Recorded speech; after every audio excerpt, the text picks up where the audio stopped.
Hey, you ever think one moment can flip your whole world upside down? Picture this. A little girl, barely 9, sitting in first class, nose buried in a beat-up copy of Charlotte's Web, when a flight attendant decides she doesn't belong there and dumps a pot of scalding coffee right in her lap. That's where this story starts, and trust me, it's a wild ride from there. My name's Sophie Turner, and I was that kid, just trying to get from Seattle to Austin to meet my dad. I'm not some trust fund brat. My sneakers were scuffed. My backpack had this goofy panda patch my mom sewed on before she passed. To everyone on that plane, I was just a nobody kid, probably in the wrong seat. Except I wasn't. My dad had paid for that ticket, for A, first class, window view, the works. But this flight attendant, Karen Walsh, she takes one look at me, faded jeans, cheap backpack, and her face twists like she smelled something bad.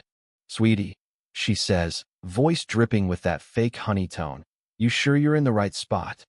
I show her my boarding pass, but she's already made up her mind.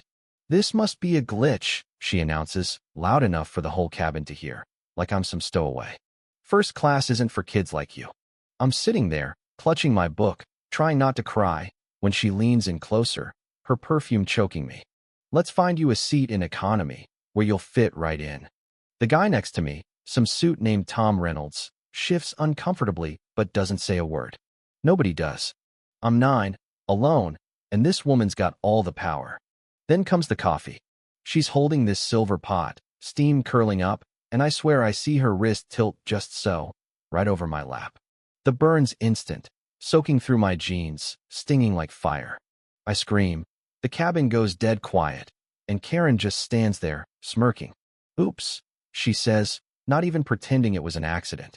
"Maybe next time your folks will book you where you belong." What Karen didn't know. My dad, Dr. Michael Turner, wasn't just some guy. He'd spent years as an ER doc, saving lives, but after Mom died, he started playing a bigger game: real estate, investments, power moves. 12 hours before that flight, he'd closed a deal to buy controlling stakes in 47 airports, including every hub that airline flew through.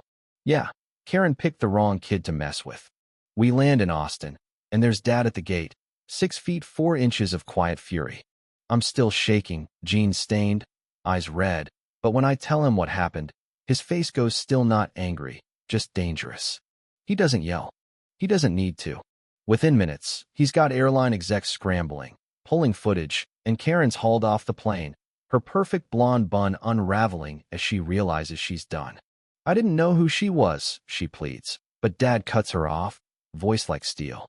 "You didn't need to know who I am to treat my daughter like a human being." That video Tom recorded? It hits the internet and explodes 3 million views in a day. The airline stock tanks, and suddenly, Sophie Turner, the kid with the panda backpack, is a headline. Dad doesn't stop there.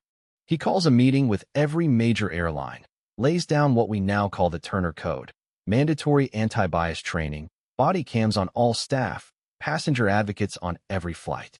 No more Karens weaponizing coffee pots. I'm there at the press conference, barely tall enough for the mic, and I say, "I just wanted to read my book." Nobody should feel like they don't belong just for existing. The room goes quiet, then erupts. That's when I know this is bigger than me. Fast forward a year, and Dad launches Unity Air, a new airline built on one rule: treat everyone like they matter. Karen? She's out of aviation, facing charges. But here's the twist: she shows up at our headquarters, soaked from Seattle rain, begging to work baggage, anything to make it right. I'm skeptical, but I let her try. Mom always said justice leaves room for redemption, not just revenge. Now, Unity Air's flying, and other airlines are scrambling to copy us. Complaints about discrimination are down 60%. I saw a gate agent in Dallas stop a colleague from hassling a kid in a hoodie, saying, "That could be the next Sophie Turner. Treat him right." That's when I knew we'd won not just a fight, but a shift. People are starting to see each other, not just seats or status. But here's the thing: some airlines are still dodging the rules, finding sneaky ways to judge passengers. So what do you think? Can an industry really change?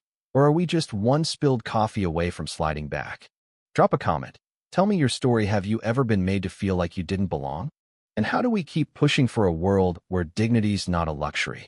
Let's talk.